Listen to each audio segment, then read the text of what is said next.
Hey YouTube, you are about to watch a message from one of our weekend experiences at Tethered. The weekend experience is a 100% digital event with 100% real people in the chats ready to talk to you, to connect with you, to pray with you. There's also other elements besides just this message, but we want to make this message of hope and truth available to you to help you in your walk with Jesus. If you want to learn more about how to attend one of those weekend experiences, more about who Tethered is, what our mission is, where we're going, and other resources and ways to connect with us, you can find all of that at tethered.online. But for now, we hope you enjoy this message. Hey everybody, and welcome to the weekend experience at Tethered. I want to be completely honest with you right now. Are you ready? I do this for a living. I know Jesus pretty well. I love Jesus with all my heart. I follow Jesus as best I can.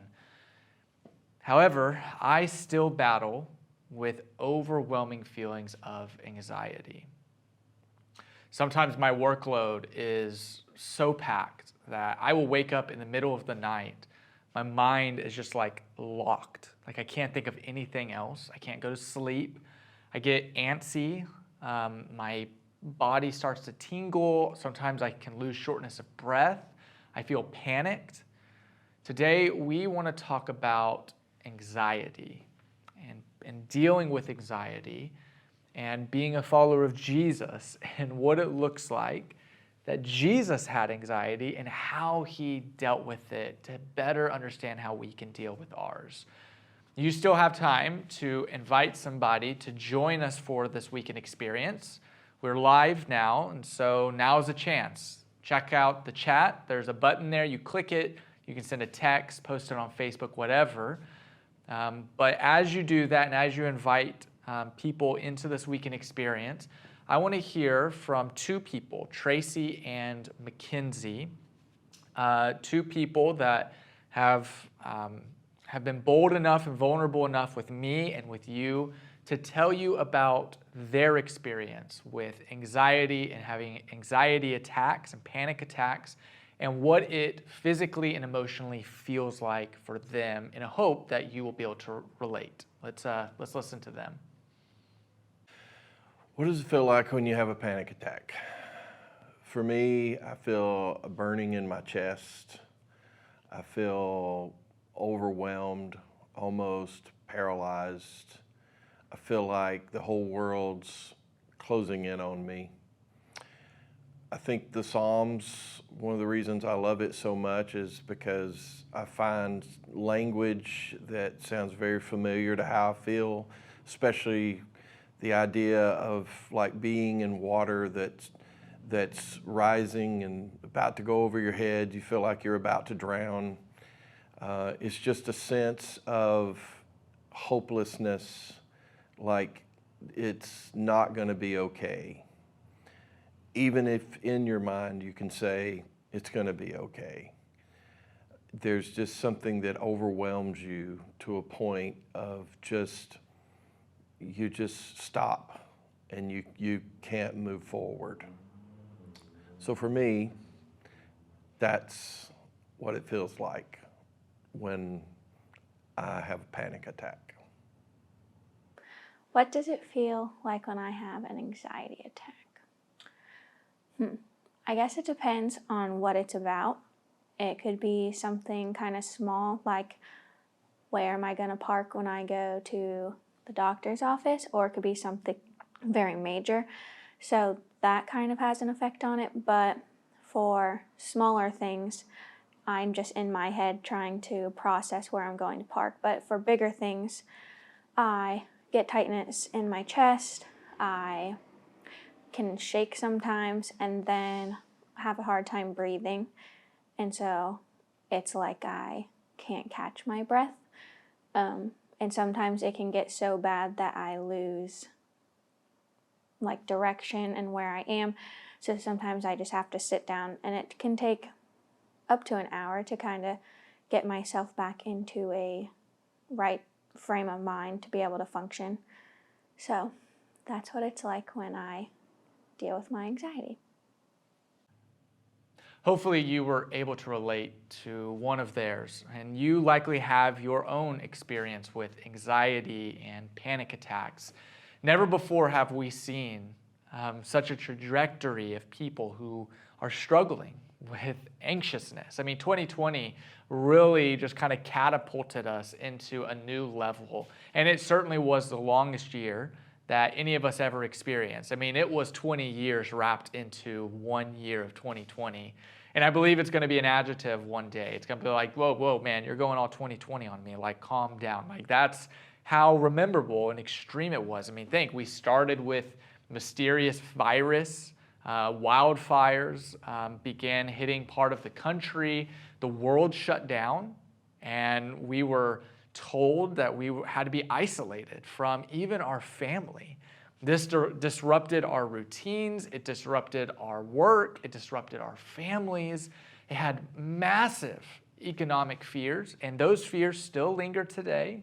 There was racial tension, which still lingers today. There was political division, which still lingers today. And then you throw on top of all of that biased news channels that are feeding on hunger and fear and just telling you what you want to hear to come back. Then there was a whole bunch of people who freaked out with conspiracy theories. They jumped on social media to get those theories out there, and you were lost in the middle of all of it. I was lost in the middle of all of it. The person you're watching this was lost in the middle of all of it, and it made some of us feel afraid. Others of us felt extremely lonely. There was definitely uncertainty in there. That was an emotion. A loss of control, like I just now realized how little control I have of my life. And certainly there was hopelessness. Like, what is the end result of all of this? And this carries over to statistics as well. According to the National Center for Health, I looked up July 2019, before all of this hit, and it showed that 8.2% of adults showed signs of an anxiety disorder. And what a difference 1 year can make, because July 2020, 1 year later, it jumped up from 8.2 to 36% of adults who showed signs of anxiety disorders. So today, obviously, we're going to be talking about anxiety. And I want to be very upfront. Anxiety is extremely complicated. It's extremely complicated when you're in the midst of it, and it's an extremely complicating thing to try to analyze and understand. You can experience anxiety, and it impacts you psychologically, emotionally, situationally, spiritually. And what we always want to do is approach this thing holistically. So for some of you, that means maybe you need to change your diet, or you need to get on supplements because you're deficient in a certain area. Others of us need to see a doctor, and we need to have prescription medicine that helps balance us out.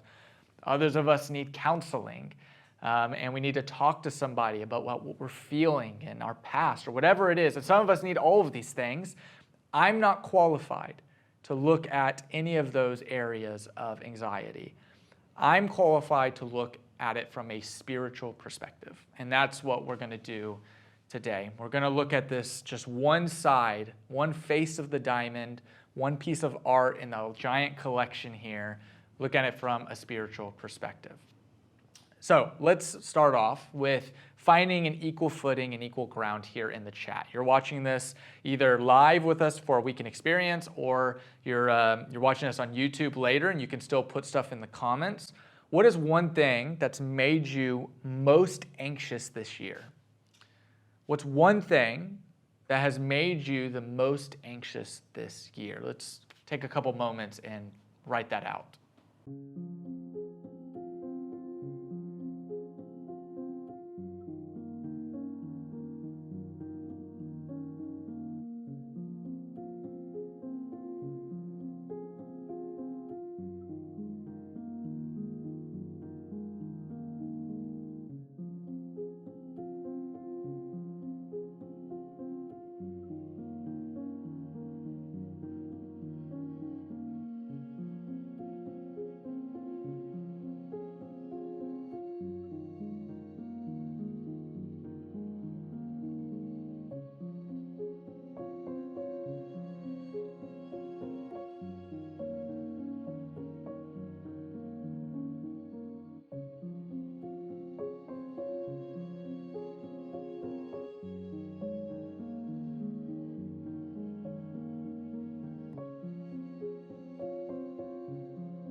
So if you're a follower of Jesus, or if you at least believe there probably is a God, or I think there's a God, you might be wondering, like, why do I feel anxious? Why do I struggle with this? Or why does this seem to attack me out of nowhere? Like, have I failed God somewhere along the way? Like, if I let God down, am I not a good Christian? Am I sinning? Like, is me being anxious a sin? Is it a sin to do this? And I want to be very, very clear right here at the front. Being anxious is not a sin. Let me say it again just to make sure you hear it. Being anxious is not a sin. Anxiety can be compared in this way to anger, where anger itself is not a sin. Paul even says, in your anger, do not sin. You see, anger can lead to sin, and oftentimes it does, but the emotion and the moment that you feel anger or anxiety, that moment, it's not because you're sinning, it's not because you failed God, it's not because you've done something against Him. And this might surprise you, or if you're like me, it comforts you that Jesus Himself battled with anxiety. And that's because Jesus was an extremely emotional person. He had emotions, He had feelings just like we do, and that's the whole point of the series. What did Jesus feel? What do we feel? And what can we learn from what Jesus did with His emotions? So the question we have to ask ourselves is, how does Jesus respond to overwhelming anxiety? Well, Jesus did, when He felt overwhelmingly anxious, He did what my wife does when she's feeling a little anxious. Jesus started talking. Like, when anxiety rose up, Jesus talked back. And He talked, and He talked, and He talked, and He kept talking. So what we want to do for the remainder of this lesson, remainder of this message, is how can we find relief from anxiety? And again, we're just talking from a spiritual perspective here, but from a spiritual perspective, how can we find anxiety? And the best way to do is to do what Jesus did when He was feeling anxious. And the first thing that He did was He would talk to His friends. Talk to your friends. Let me give you some context. We're going to be looking at Mark chapter 14. Some context here. Jesus just had a last dinner with a small group of people, His small group, His disciples, His closest friends is what you could think of them as.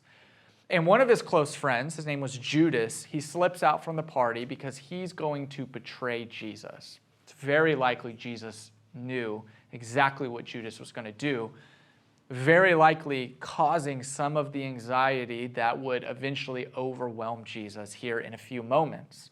So what does Jesus do? He takes 3 of His buddies, pulls them away in the Garden of Gethsemane, and He begins praying. Look at what the text says. They went to a place called Gethsemane, and Jesus said to His disciples, "Sit here while I pray." And He took Peter and James and John along with Him, and He began to be deeply distressed and troubled. I like how the Message translation, it's a devotional translation, I like how it translates that last part. He plunged into a sinkhole of dreadful agony. There are some of you listening to this right now who have likely found yourself there. And maybe you are sitting there right now, sitting in a sinkhole of dreadful agony. Why? Why is Jesus in this mental state right now? Well, because Jesus can look ahead and He knows what's in store for Him. He knows He's going to be arrested for something He didn't do. His friends are going to scatter and run. And then He's going to go stand in front of an unfair court system where they're eventually going to give Him the verdict to be tortured, a gruesome and brutal torturing. And then He's going to die from a crucifixion, the most painful, humiliating way to die. Even worse, as if that wasn't bad enough, Jesus, who's never sinned, mind you, is going to the text says, to absorb the sin that exists in the world. He's going to become, you just go down the list, envy, rape, lust, wrathfulness, hatefulness, vengeance. He's going to become these things, and He's going to absorb them so well, even though He never committed any of them, that the Father who loves His Son, Jesus, that the Father God is going to have to turn away because of God's holiness. In the moment of Jesus absorbing our sins as a perfect being, holiness became filthiness. And Jesus is just lost in that agony. I mean, he'll cry out on the cross like, my God, why have you left me? I can't see you. I can't find you. Dad, where are you? And then look at Jesus' honesty. Like, how are you, Jesus? And this is where Christians really miss the mark. Like, Christians are some of the biggest liars. Because if you ever ask a Christian, this is most people, but I'm just picking on Christians. If you ask a Christian how they are, hey, how's it going? They're very likely going to lie to you. And they're going to say something like, the Lord is good, I'm fine. The Lord is good, hey, grace keeps me going. I keep on keeping on, I'm fine. But when Jesus is asked that question, Jesus, how are you doing? Look what he says to his friends. My soul is overwhelmed with the sorrow to the point of death, he said to them. Stay here and keep watch. He looks at his friends and he tells them how he's actually feeling. When was the last time that you did that? That you told somebody how you actually were? I mean, Jesus just says, this is how I'm feeling. I'm overwhelmed. I feel like this thing that my soul, like I'm not even going to be able to survive this thing, that it's going to kill me. I need you. I need you to be with me. I need you to pray with me. I need you because I can't do it on my own. My knees are weak. My heart is heavy. My breath is short. I feel like a world is sinking around me and I need somebody to be with me. You know, one of the biggest reasons that you're feeling anxious is likely because we're lacking community. And maybe you're lacking community. You know, 2020, it's going to take years to study the effects that 2020 and the isolation of it caused us. But here's one thing that was very clear. It wasn't good for us to be alone. We weren't designed to be alone. I mean, from the very beginning of the Bible, it said that. I mean, God looked at his good creation, and he looked at the single man and said, it's not good for you to be alone. I'm going to create a partner for you. And you could feel this coming out of 2020, and some of us are still feeling it whenever you're reunited, when the nursing home or the retirement community opened back up and you could see your family for the first time. Whenever somebody got a vaccine and you could wrap them up in a hug, like people were having this reaction with friends, and when they went back to church, they were in tears, they were shaking, they couldn't let people go because we need people. Jesus says, I need you to pray with me, my friends. It's the power of with, and this makes sense. I mean, think about God. He wasn't a God who shouted his love from the heavens. He's a God who, Emmanuel, is with us. Jesus, in his incarnation, is God with us. As you look back at just the past year, what are some ways that your friendships or your lack of friendships has affected you? Share it in the chat. Let's talk about it.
So looking at what Jesus did, he talked to his friends, and then he talked to his Father.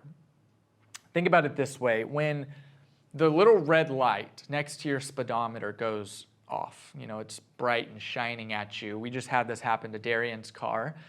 The light itself isn't a problem. Like, you don't look at it like, oh no, the light's broken. Like, something's happened with the light. Like, let's fix the light. No, what is the light? The light is a signal telling you, hey, you probably should take your car into the shop. It needs to be looked at. The manufacturer needs to look at it, right? Anxiety works the same way. Anxiety is a signal alerting you that it's probably time to start praying. And it's not saying that prayer is going to be the thing that fixes all the problems. That the moment you pray, anxiety is going to go away. It's not what it says. But it's what Paul says, that do not be anxious, but in every situation, what? In every situation, you should be praying. Why? Because if something is big enough to worry about, then it's big enough to pray about. It clears that. And again, it's not saying that this is going to solve all the problems, but it's saying if something is big enough in your mind to worry about and feel anxious about and lose your mind about, then it's big enough to start praying about it. I mean, you can just consider times in your life when you made prayer a priority. Okay? Now think about times when you didn't make prayer a priority. How are those times different from each other? Let's take a moment in the chat. Let's share it. Think of a time you prayed, a time you didn't, when they were priorities and when it wasn't, and what was the big difference between those two times?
So if you're worried about your marriage, pray about your marriage. If you're worried about the politicians that are in office right now, you should be praying for the politicians. If you're worried about the economy, you should be praying for the economy. If you're worried about your job or not getting one, you should be praying about the opportunity to get a job. If you're worried about decisions like, should I get the vaccine? Should I not get the vaccine? Should I send my kids to school this year? Should I not? Should I still wear a mask? Should I not? You should be praying about those things. If it's on your mind, it's on God's heart. Rest assured, God is right there with you. He's not leaving you to just be lost in your questions. He's saying, come talk to me about them. Anxiety is a signal. It's time to start praying. Going a little further, look what Jesus did. He fell to the ground and prayed that if possible, the hour might pass from him. Abba, Father, he said, everything is possible for you. Take this cup from me. Jesus was completely honest. And his prayer, it wasn't a safe prayer. It wasn't a benign prayer. It wasn't a cited prayer. It pulls from the Lord's Prayer, God, not my will, but yours be done. Like he pulls from it, but he's not just citing the Lord's Prayer here. And that's one of the biggest disservices we do to our kids is helping them recite prayers and memorize prayers, because it's teaching them prayer is just something that you get through. It's not something that comes from inside of you. It's not talking. I remember growing up, one of the worst prayers that you were likely taught as well. Now I lay me down to sleep. I pray the Lord my soul to keep. And if I die before I wake, I pray the Lord my soul to take. I don't know what idiot thought it was a good idea to teach that to a 4-year-old. Sorry, Mom, if you taught me that. But it's like, hey, honey, if you die tonight, don't worry. Someone's going to come and snatch you up, right? It's okay. Just recite it. And it's like, Jesus didn't recite the words. He cried out from the depths of his soul what he was actually feeling, what he was actually going through. He didn't try to get all the words right. He didn't try to figure it out before he came to God. He just cried out. God loves you. He's inviting you. Cry out to me. Come to me. When you can't breathe, you can't get your breath, when your mind is racing and you can't sleep, and you're up at 2 a.m. in the morning, when you can't think straight and it's bouncing all over, when you can't talk and your heart is pounding and you're sweating, Father, I'm falling apart. I'm trying to trust you. I'm trying to lean into you. I'm trying to go on, but God, I'm falling apart right here. If it's on your mind, it's on his heart. If it's on my mind, it's on your heart, God. Talk to your friends and talk to your Father, and then finally talk to your feelings. Has anybody ever had whacked out, jacked up, wayward feelings before? I mean, everybody's always saying in today's world, like, go follow your feelings, follow your feelings. And I'm here to tell you, don't do that. Don't do that. Don't follow your feelings. Like, if I ever followed my feelings every time, I would probably be in jail by noon today. Like, I would have to be locked up. Like, you are not your feelings. You are not your feelings. Your feelings are very real, and they can even be extremely important, but they're not always necessarily true. Your feelings don't get to lead you. And sometimes you may need to start talking to them. You don't get to lead me. You don't get to control me. You don't get to be the boss of me. Not this time. No. You get to control your feelings, because feelings don't necessarily reflect reality. I mean, I just want you to think about a time in the past when you were really worried about something. You were worked up, you were built up, it reflected in physical manifestation, you couldn't breathe, you sweat, you were really extremely worried about this thing, and it didn't end up happening. Our feelings and reality don't always line up with each other. So talk to your feelings. And talk to your feelings about your faith. That's what Jesus did. I mean, look what he said. Abba, Father, he said, everything is possible for you. Take this cup from me, not what I want, though, but what you want. What does Jesus feel like here? Well, he doesn't want to go to the cross.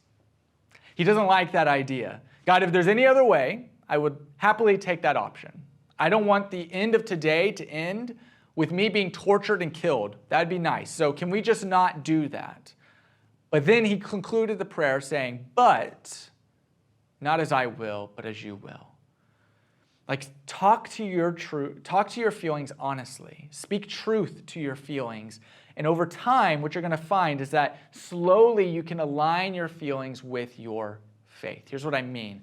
If you feel like God doesn't love you, the truth is he does. In fact, he loves you so much that he gave his only son for you. Like, if you ever feel like you are alone, the truth is you're never alone.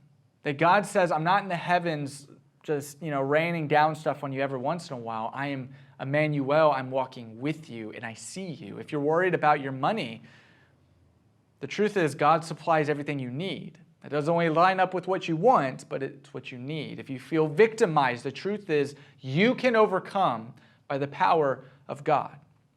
So what did Jesus do with his anxiety? He talked. He talked to his friends, he talked to his Father, and he talked to his feelings. And guess what? It worked. Jesus, he stumbled into that garden, soul crushed with anxiety. He falls to his knees. He's probably short of breath. He's sweating blood. Tears are probably flowing from his mouth as he's crying out to his friends and his father. And then the soldiers come. And they arrest him. And they haul him off to stand in front of unjust trials. He experiences unspeakable torture. He goes through an excruciating pain and shame and death on a cross. And the entire time, he is absolutely resolute. He stands strong, determined, unshakable. And so much to the point that he says, nobody takes my life, but I give it freely. So much to the point that when he's dying on the cross, he looks at the people who are killing him and he says, Father, forgive them. Into your hands I commit my spirit. So how do you deal with anxiety? Well, just try doing what Jesus did. And this is an ongoing process. Like, you're not going to say a prayer and talk to your father and talk to your friends and boom, anxiety is going to flee from you. And this is just one perspective, a spiritual perspective to find relief from anxiety. This is an ongoing process, but it's a process that involves going to your friends, going to your father, and going to your feelings about everything you're going through. Look what Paul says in Philippians again. Do not be anxious about anything. Don't be anxious about the virus. Don't be anxious about the politicians. Don't be anxious about the future. Don't be anxious about your child. Don't be anxious about your marriage. But in every situation, by prayer and petition with thanksgiving, present your requests to God. And the peace of God, which transcends all understanding, will guard your heart and your mind in Christ Jesus. And the peace of God will guard you. Have you ever felt the peace of God guarding you? I'd love to hear your experience with that in the chat. Just type it down below. What was that experience like?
So as we talk about and close out here with the peace of God, we're talking about a peace that's not your peace.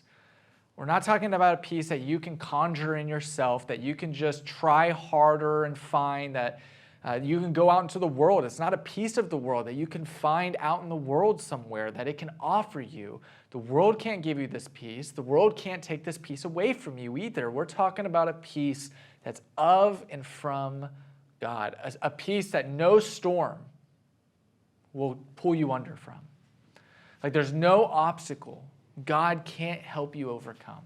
There's no enemy that God won't defeat. There's no heartache God won't heal. And so everybody here who needs the peace of God, I just want you to type that in the chat. I need God's peace. I need God's peace. And then as you type that, we hope you enjoyed this message. If you want to find others like it, just click one of these boxes here and it'll take you straight there. You also want to make sure you subscribe and hit that bell button so anytime a new message comes up, you will be notified and you can go straight there. If you want to learn more about who Tethered is and what this hybrid approach of following Jesus is all about, you need to go check out our website. Just the link to that in the description below. We recognize that people live a slipstream between online and offline, and so we want to help you in your relationship with God to find and follow Him and a community offline and online. That's why Tethered exists. We hope you enjoy this video and others like it. God bless. Have a great week.